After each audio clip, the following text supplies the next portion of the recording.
Bienvenidos al programa donde las máscaras cuentan historias y los pierrotazos dejan eco en la eternidad. Aquí, entre máscaras y caídas, yo, Víctor Hugo, le contaré a mi amigo Joshua las historias que forjaron el mundo de la lucha libre. prepárate para entrar en la arena donde el pasado cobra vida y las leyendas nunca se retiran. Ding, ding, ding.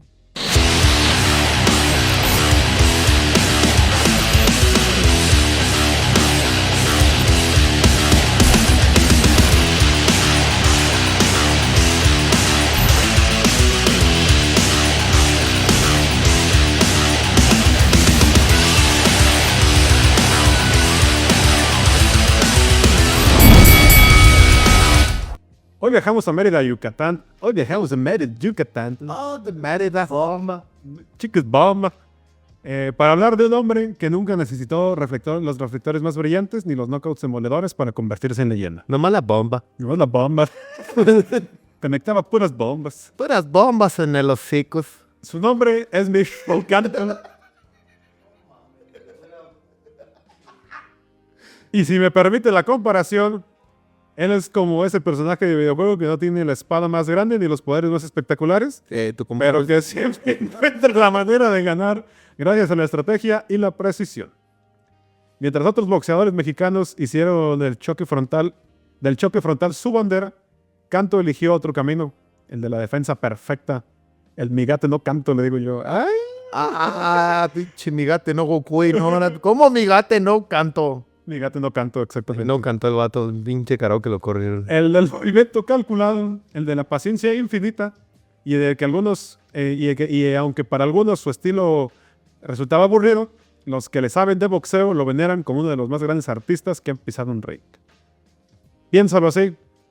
Rubén Olivares era un rock and roll, Miguel Canto era el jazz. Si Julio César Chávez era una película de acción llena de explosiones, Miguel Canto era el cine de artes marciales clásicas, donde la coreografía y la precisión y el detalle son la verdadera magia. Hoy vamos a contar la historia del hombre al que llamaron el maestro, el campeón mosca, que con inteligencia y disciplina, te dicen de Miyagi, puso el nombre de México en alto. Puso el nombre de México en alto. Miguel Ángel Canto Solís nació el 30 de enero del 48 en Mérida, Yucatán, un lugar más conocido por su herencia maya y su calor sofocante que por producir campeones de boxeo. Y la bomba. Sí. Creció en una familia humilde, donde el trabajo y la disciplina eran parte de la vida diaria. De niño soñaba en ser beisbolista, pero un día presenció una escena que lo cambió todo. Un padre entrenaba a su hijo enseñándole a golpear un costal improvisado. Esa imagen se le queda grabada y desde entonces supo que quería ser boxeador. No tenía dinero para entrenadores ni equipo, así que comenzó solo, en casa, y en un costal con arena, lo colgó y lo convirtió en su primer saco. Dándole 1000 putazos a un árbol diciendo, si no le logro dar 1000, voy a tener que darle otros 1500. Miguel Lee, con ingenio, armó su propio gimnasio y golpe a golpe fue construyendo su camino. Con el tiempo, llegó a árboles ya de putazos. Imagínate que así fuera así. Con el tiempo, llegó a manos de un entrenador que pulió su disciplina natural. Desde entonces, Canto se enfocó en lo que se convertiría en su sello, golpear sin ser golpeado.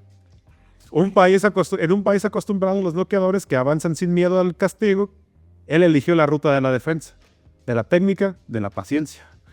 La otra cara de la moneda del boxeo mexicano, güey. ¿Sí? Uno es el que pega y otro es el que o se quita o lo recibe. Sí, y este vato era como de, yo no me voy a dejar pegar.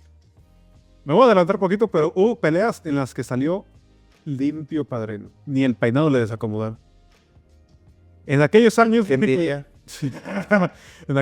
México ya estaba creando su linaje de campeones con Rubén Olivares, como te comenté, José Medel, Vicente Saldívar, peleadores valientes que enamoraban a las masas con su estilo frontal y agresivo. En medio de ese contexto, el joven Canto parecía de otro molde. Delgado, menudo y con apariencia frágil, pero con un talento que pocos detectaron al inicio. La obsesión por moverse, esquivar y contraatacar con precisión quirúrgica. Resorteaba mucho. Ese vato ya daba un paso, pero ya sabía hacia dónde iba a ir el siguiente. Atrás, a ver. Era como si estuviera jugando el Just Dance. Este vato ya sabía. Se veía la rola de memoria. Sí, claro. Estas palabras entonaba un vals. El vato era excelente con los pies ese vato. Entrenado por Jesús Cholain Rivero. Por Dios. Uno de los mejores entrenadores del boxeo del mundo de todos los tiempos, consolidó su prestigio con su obra de arte magistral, que fue Miguel Canto. ex campeón mundial de peso mosca. Una de moderato. ¿Qué? Una de moderato. En una declaración dijo, es el mejor mosca de todos los tiempos para la prensa mundial. Y recordó que Kanto en una de sus exhibiciones hacía una pelea diferente. Dijo también que los aficionados y la gente de boxeo decían que Kanto solo le podía ganar otro Kanto. Así, como un mariachi. Se cuenta, sí. Miguel debutó como profesional en el 69, con apenas 21 años. Qué buen año, güey. Y su inicio no fue nada fácil. Perdió su primer pelea por nocaut. Un golpe que pudo haber dejado en el olvido a muchos antes de comenzar, pero esto más bien se convirtió en el fuego que lo impulsó a perfeccionarse. Lejos de hundirse, transformó cada derrota temprana en un laboratorio de aprendizaje. Descubrió que no tenía que jugar bajo las reglas no escritas del boxeo mexicano, esas que dictaban intercambiar golpes como si el orgullo estuviera en juego. En su lugar, decidió que podía bailar alrededor de sus rivales, frustrarlos y desarmarlos de poco a poco. Sí, claro. Era el nacimiento de un estilo único, un estilo que lo convertiría en el Willy Pep mexicano, el maestro que demostraba que en el boxeo la mejor defensa no es un buen ataque, sino una defensa tan perfecta que convierte el ataque del rival en un acto inútil. Tras su debut complicado en el 69, el cual lo vio perder como te comenté, no se dejó vencer por la adversidad. Su estilo defensivo se fue puliendo pelea tras pelea, movimientos precisos, fintas que confundían, reflejos que lo hacían casi imposible de golpear. Era un bailarín en el ring, un ajedrecista en acción. Es lo que hoy en día decimos, lo boxeo. Este vato Se ve desde alguien que sabe un poco más hacia alguien más moderno. Lo está boxeando porque lo pudo noquear desde sabe qué round, pero le está dando la chance y no porque le está enseñando a boxear. ¿No sería le está bailando? lo bailó, es lo que te iba a decir. Este vato, O sea, el término sí viene siendo lo mismo. O sea, tal cual lo boxeó, lo bailó, este vato no tenía el punch de noquear gente. Te conectaba tantos golpes, güey, que la decisión era tanta su conciencia, güey. Sí, eran tantos golpes los que recibía el oponente. O sea, a lo mejor no tenía la fuerza para noquear a la gente, Simón. pero conectaba tantos, los bailaba tanto, que la decisión era siempre unánime, hacía como de, o sea, este güey, o sea, no te noqueó, carnal, pero qué. Sí, le diste 5 o 6 golpes, pero ese güey ya te conectó 60, güey. Ah, sí, sí. Conectados los 60. Había peleas que era exagerada la diferencia de puntaje que había, güey, que decías, no, pues ni conjuro. O sea, a lo mejor no te tumbó, a lo mejor sobreviviste, pero ¿qué pasó? Es que también la gente no entiende que en el boxeo también puedes ganar por puntos, ¿sabes? Es como que mucha gente se va por el knockout, de por Hay una decisión de cada 4 árbitros por esquina dentro del ring del boxeo que toman sus decisiones de acuerdo a puntaje, de acuerdo a golpes conectados, ritmo, respiración. No sé, desconozco como tal cuáles son las puntuaciones que dan, pero tiene razón ese güey, nuestro productor, en el que específicamente no solo se gana noqueando, se gana con puntaje. Y es lo que estamos decidiendo de lo boxeó, lo bailó, es también un término libre en boxeo de demostración no de superioridad, pero sí de conocimiento. Técnica, ¿no? Técnica. Y para el 72 ya había acumulado 27 combates, con victorias que mostraban que estaba listo para los escenarios mayores. Ese año, en su pelea número 28, se enfrentó a Constancio Rocky García por el título nacional peso mosca de México. Fue un combate estratégico donde Kanto demostró su superioridad técnica, ganó por decisión y se consagró como el campeón nacional. Les digo que la constancia. Constancio. No, pero no quedó ahí. Miguel defendió su título varias veces, consolidando su reputación como un peleador que no necesitaba el poder del knockout para dominar, sino la precisión y la paciencia. Cada defensa era una lección. Sus rivales aprendían, muchas veces de manera frustrante, que no bastaba con ser agresivo. Tenían que superarlo con inteligencia, movilidad y temple. Para el año eran 15 rounds los que se peleaban, no eran 12. Sí, cierto, Eran de 15 rounds y ya hasta el 90 y tantos los redujeron a 12 rounds. Y ahorita creo que son 10. Voy a buscar algún peleador de esos, un boxeador de esos que básicamente lo peleaban hasta que uno caía desmayado.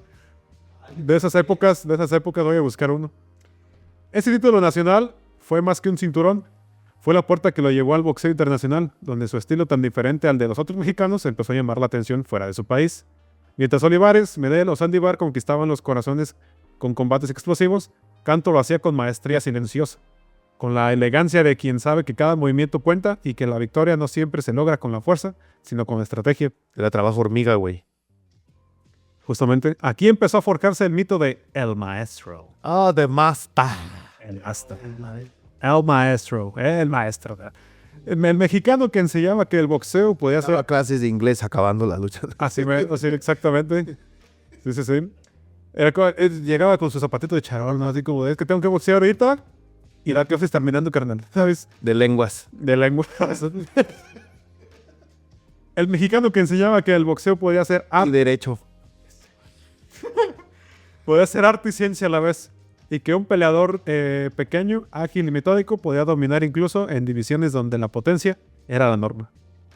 Después de consolidarse como campeón nacional, Miguel Canto se preparó para dar el salto a que todos los boxeadores sueñan, el campeonato mundial. Para el 73, la oportunidad tocó a su puerta por primera vez, y no era cualquier rival. Debía enfrentarse a... Los testigos, bro. Se enfrentó a Betulio González, ícono del boxeo venezolano y uno de los mejores peso mosca de su generación. González era un peleador experimentado, con récord sólido y estilo agresivo. Aquella noche, Canto demostró que todavía estaba en proceso de maduración como profesional. Perdió la pelea. Pero para la derrota no fue un retroceso, sino una escuela. Aprendió cómo se movían los campeones mundiales, cómo medirse ante la presión internacional y las áreas que debía perfeccionar para poder vencerlo en el futuro. La experiencia de ese combate fue invaluable. Miguel ya era conocido por su defensa magistral y su estilo inteligente, pero ahora sabía que para conquistar el título mundial necesitaba algo más que técnica. Necesitaba confianza, estrategia y temple internacional. 2 años después, en el 75, llegó en Japón, en Sendai, Japón, frente al local Shoji Oguma, campeón mundial mosca del CMB. Para entonces, Miguel Canto ya no era el joven que había perdido ante González. Su reputación como experto defensivo y maestro del ring había crecido y estaba listo para demostrarlo ante el mundo. El combate fue una clase de boxeo técnico. Canto bailó alrededor de Oguma, conectando golpes. No. Canto bailó alrededor de Oguma, conectando golpes precisos y evitando los ataques del japonés con movimientos implacables. Al final de eso, Pasaste a mi lado.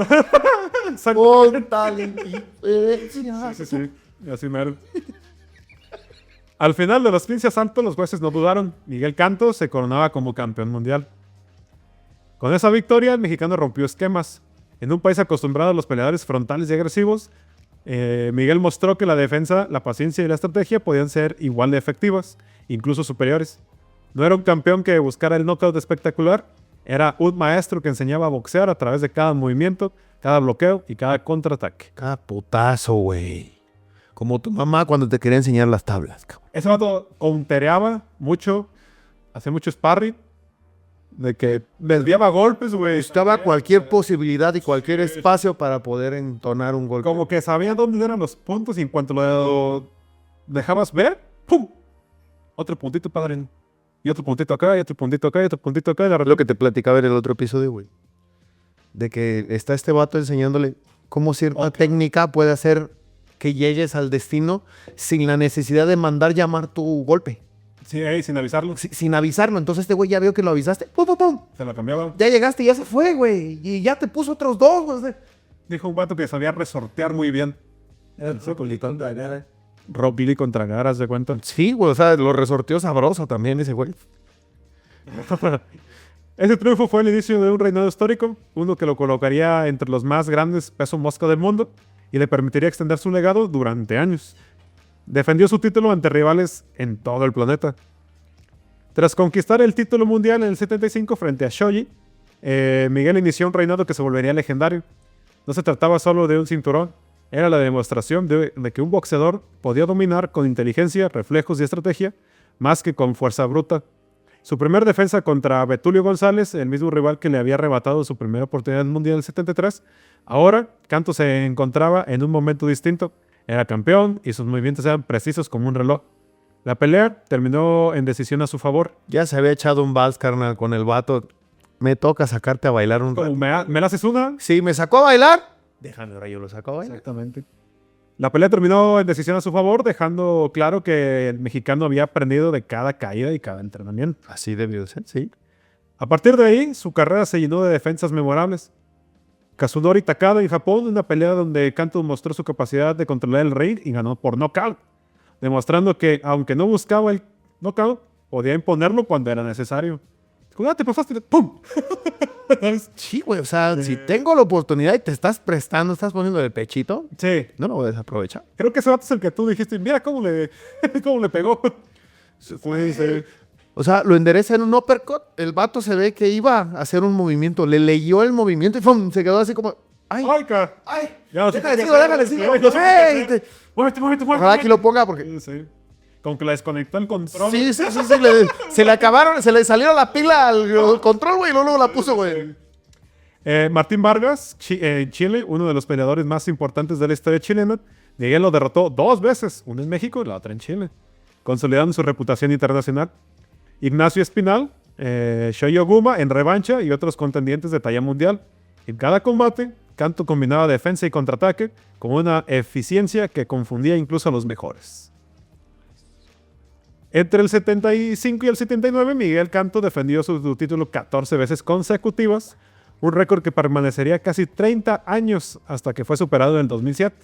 Durante este periodo, no importa si el combate se realizaba en México, Venezuela, Estados Unidos, Japón o Chile, su estilo, Todo lo que esté asociado a la CMB. sí, su estilo era igual de efectivo. Su movimiento constante, sus reflejos felinos y su lectura del rival lo hacían casi imposible de golpear.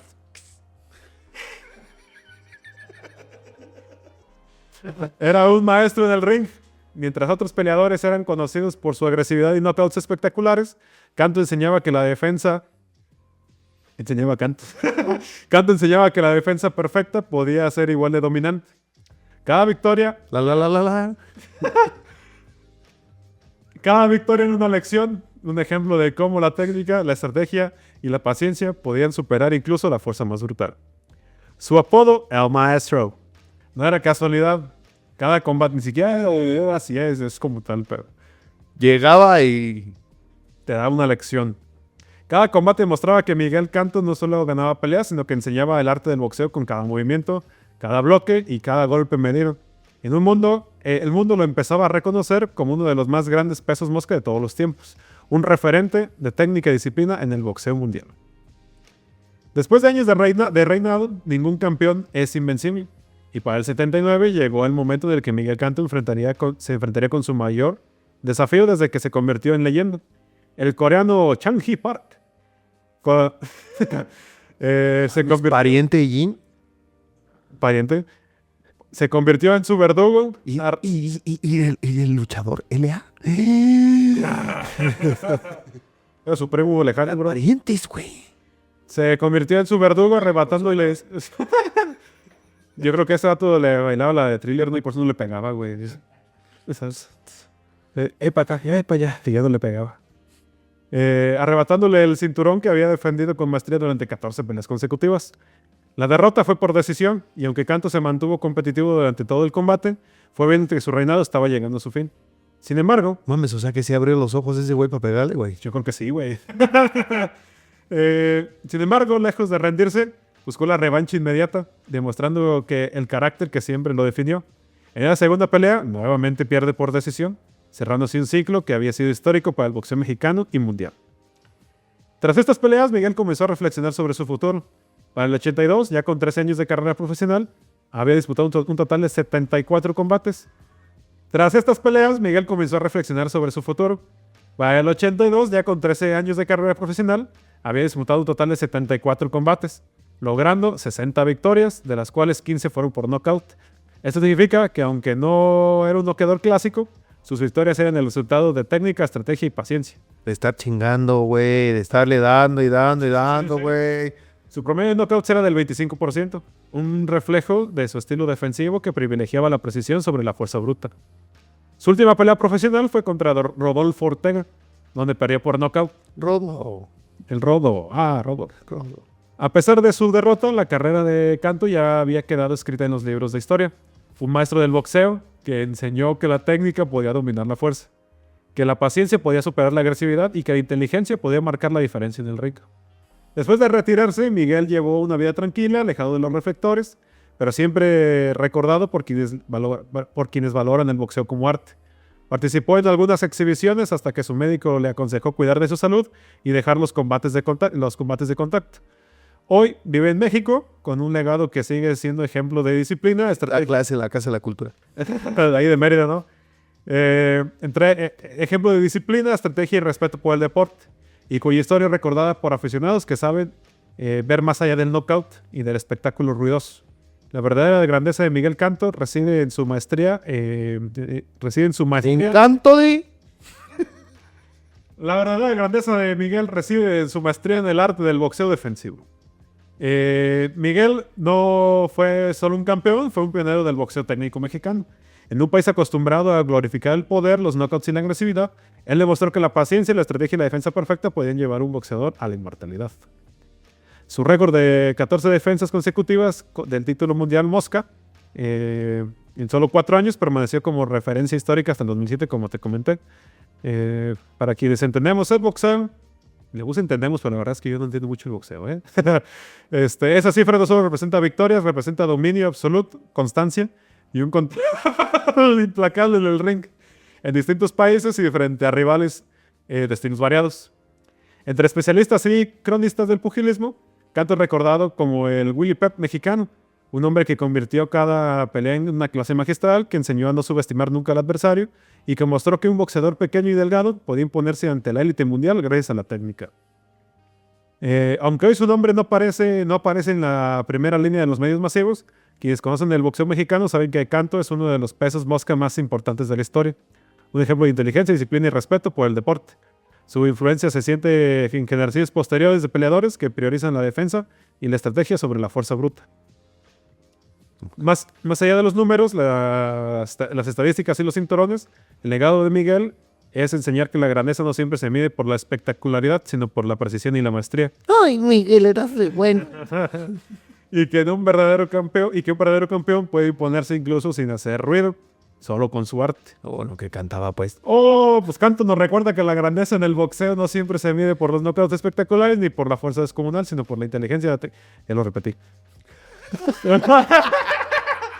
Su historia es la de un hombre que desde Mérida construyó... Su historia es la de un hombre que desde... Espérate, dilo en yucateco, güey, como si fuera... Su historia es la de un hombre que desde Mérida construyó un legado que sigue siendo el modelo de la excelencia y disciplina para boxeadores en todo el mundo. El maestro, no sé por qué me gusta decirlo en inglés, güey, así como que gringo ahí, demostró que... Es el color. Puede ser. Pero prefiero decirlo en portugués. Demostró que un estilo diferente podía cambiar la percepción del boxeo mexicano y que la defensa perfecta podía ser tan impactante como cualquier ataque demoledor. Sus 14 defensas mundiales, su dominio del ring y su capacidad para adaptarse a cualquier rival lo colocan en un pedestal histórico. Hoy, recordar a Miguel Canto es celebrar el arte del boxeo estratégico, la paciencia como arma y la inteligencia como fuerza. Es reconocer que un campeón puede enseñar más con su estilo que muchos con sus puños, y que la verdadera maestría reside en hacer que lo difícil parezca fácil, que lo imposible parezca natural. La disciplina puede llevarte a la inmortalidad, incluso cuando nadie apuesta por ti al inicio. Y así es como cerramos este capítulo de Entre Máscaras y Caídos, recordando que la historia del boxeo mexicano no solo está hecha de explosión y fuerza, sino también de arte, estrategia y maestros que enseñan con cada movimiento. Y la verdad es que quisiera haber hecho un episodio más largo, pero la verdad es que tuvo una vida bastante tranquilita, sencilla, no fue como de que se haya metido en Alardes, nada. no, Nomás le gustaban los chingadazos. no se metió con la mafia rusa ni con los yakuza, nada, güey. O sea, todo tranquilo. Igual ya era Pachuco, pero no sabemos.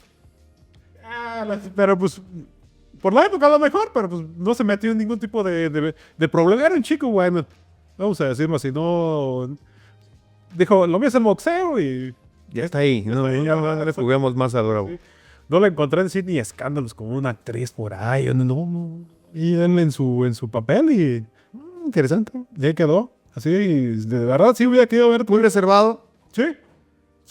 Tampoco es como que haya encontrado mucha información de él. O sea, encontré entrevistitas, encontré por ahí un par de documentalitos, pero todos eran muy cortos en realidad. O sea, Sí, que no era el mismo tipo de nivel de documentación de esos años de los que estamos Sí, hablando. exactamente, sí, sí. Que estamos hablando hoy en día. Pero ahí está la información. Yo también estoy sorprendido de lo que logró.